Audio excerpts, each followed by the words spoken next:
Minus B by A. Minus B by A. हाँ, minus B by A. तो alpha plus beta क्या होता है? It is just minus B by A. B की value क्या हो गई? -5। ए क्या हो गया? 1। So the answer is -5। अगर सपोज कर लो सेम ऐसा क्वेश्चन आता है and it is asking you know alpha and beta are you know zeros and then it has asked for of 2x² plus 5x -9। तो अब मुझे बताओ then product of zeros, product यानी कि alpha into beta is what? Tell me what will be the answer for product of zeros? C by A. C by A.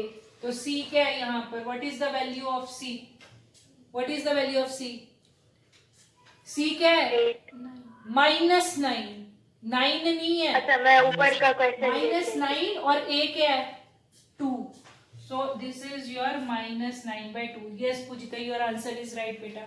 This is -9/2। तो अब तुम्हें समझ में आना शुरू हुआ कि अगर कोई भी जीरोस होते हैं और अगर हम उसको नहीं फाइंड आउट कर सकते, हमें इक्वेशन दे रखी है, तो इक्वेशन के कोएफिशिएंट्स को डाल के ही हम उसके जीरोस नहीं निकलेंगे। क्या निकलेगा?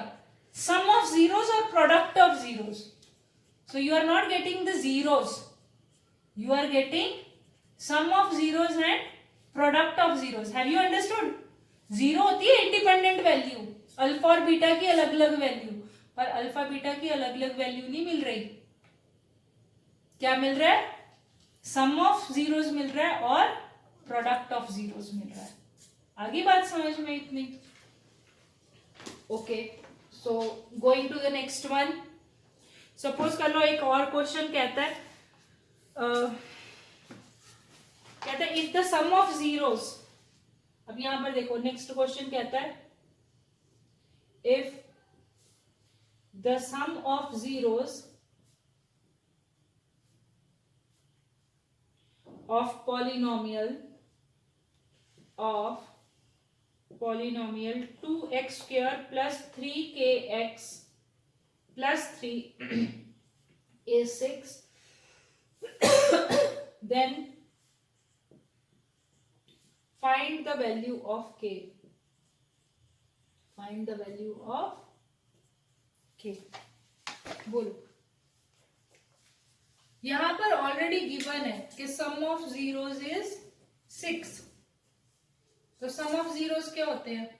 What do you mean by sum of zeros? Sum of zeros is alpha plus beta ना। सम ऑफ जीरोस का मतलब क्या हुआ? Alpha plus beta. रिलेशनशिप क्या होता है? -b/a। So what do you mean bye -b? यहां पर -b क्या आया? -3k। What is your a? a is 2। What is given? -3k आना था, sorry, this should be -3k। ठीक है, अब ये ऑलरेडी क्या गिवन है? Sum of zeros is 6। So it means alpha plus beta this is equal to 6। So find the value of k। So this is -3k divide by 2 is equal to 6। Have you understood this step? हाँ जी, step समझ में आया? तो -3k is equal to 2, इससे multiply हो जाएगा तो 12। तो k की वैल्यू क्या आ जाएगी? माइनस इस तरफ चला जाएगा, -12/3 इक्वल टू -4। हाँ जी, समझ में आ रहा है? अब पहले जो डाउट थे अब वो क्लियर हो रहे हैं? ओके। अब जैसे एक और क्वेश्चन कहता है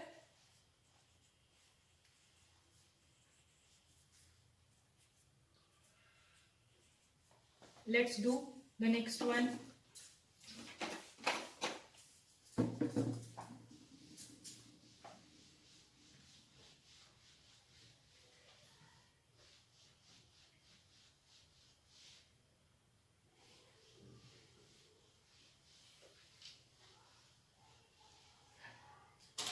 नेक्स्ट क्वेश्चन कहता है कि आपका a and b are zeros of polynomial if a, b। अब देखो अल्फा बीटा नहीं लिख रखा, are you getting? Because you can name them anyway. जरूरी नहीं है कि अल्फा बीटा ही रखना है हमने नाम, हम a b भी लिख सकते हैं। ठीक है, so A B are zeros of polynomial 5x square minus 7x plus 2. Then find the sum of reciprocal. Sum of reciprocal. Although you have done, you just tell sum of reciprocal.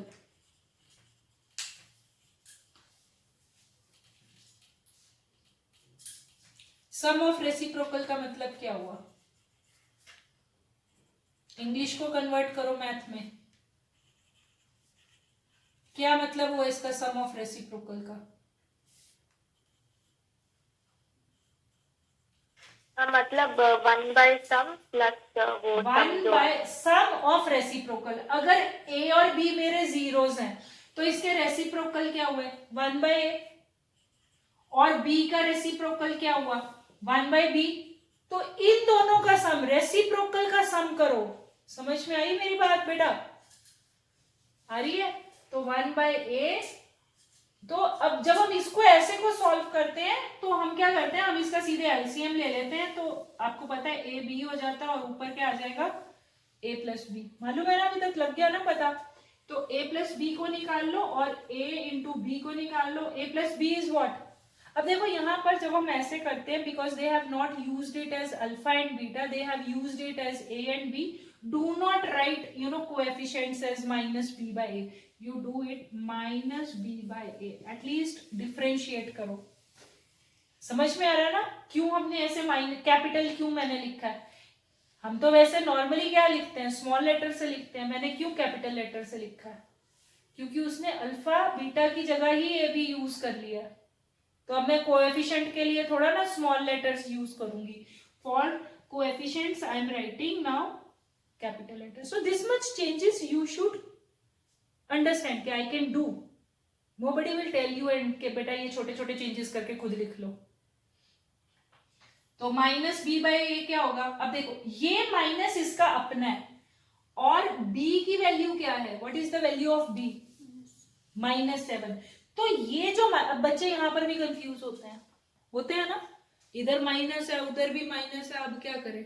Already है अब बेटा ये minus जो है ये formula का minus है और ये जो -7 है ये b की वैल्यू है.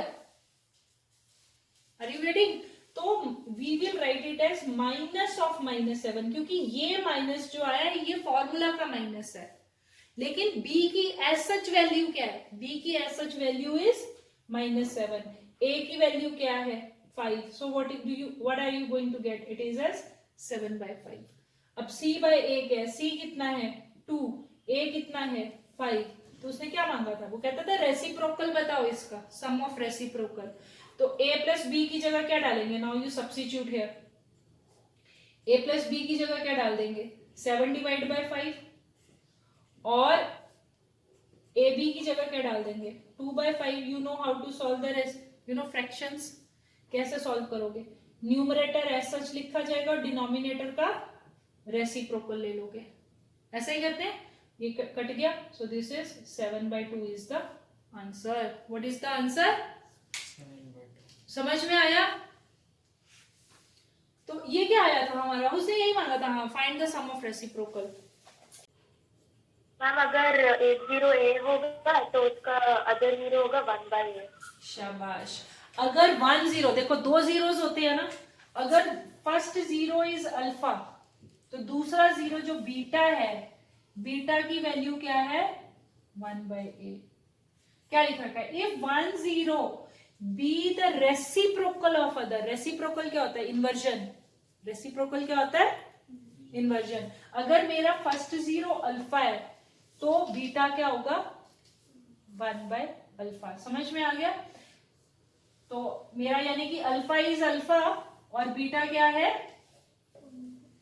1/अल्फा. तो वो कहता है then find the value of K. तो फाइंड द वैल्यू ऑफ के बस लगा दो. फिर फाइंड द वैल्यू ऑफ के कैसे करोगे भाई? तो आपको पता है कि प्रोडक्ट ऑफ जीरोस लगा दो. अब आपको पता है प्रोडक्ट ऑफ जीरोस क्या होता है? What do you mean by product of zeros? Product of zeros क्या होता है बच्चों? बोलो. Alpha into beta.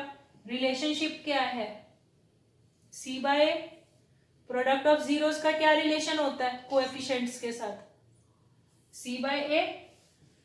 तो अल्फा प्लस बीटा, अब देखो अल्फा की जगह अल्फा, बीटा की जगह 1/अल्फा, बीटा की जगह क्या हो जाएगा 1/अल्फा, क्योंकि वो दोनों एक दूसरे के रेसिप्रोकल है। सी की वैल्यू क्या है के, ए की वैल्यू क्या है 3। अब देखो ये दोनों कैंसल हो गए, एक न्यूमरेटर में एक डिनोमिनेटर में है, तो 1 इज इक्वल टू k/3, तो k की वैल्यू क्या आई 3। So you will get the value of k as 3। बस कर, ठीक है। So okay, tomorrow we will see के how we will from these zeros again we will get our original equation. तो देखा यहाँ पर हम कल क्या करेंगे, कल ये करेंगे। आज हमने क्या सीखा था कि जो हमारी इक्वेशन है क्वाड्रेटिक इक्वेशन, उसके दो जीरोस होते हैं अल्फा और बीटा। हमने ये देखा कि कैसे अल्फा प्लस बीटा और अल्फा बीटा का रिलेशन है विद द कोएफिशिएंट्स, वो भी देख लिया। कल हम ये देखेंगे कि अगर आपको जीरोस दिए जाते हैं, if you are given zeros और से sum of zeros, get the quadratic equation. आपको जो ओरिजिनल क्वाड्रेटिक इक्वेशन है जिसका वो जीरोस हैं, get that equation from the given zeros, from the sum of zeros, from the product of zeros. So we will continue from there. आज आपने graphs देख लिए और I'll try to cover few of the case study questions tomorrow based on these graphs. So I'm winding up this class now. Is it okay? हाँ ma'am. Okay, bye.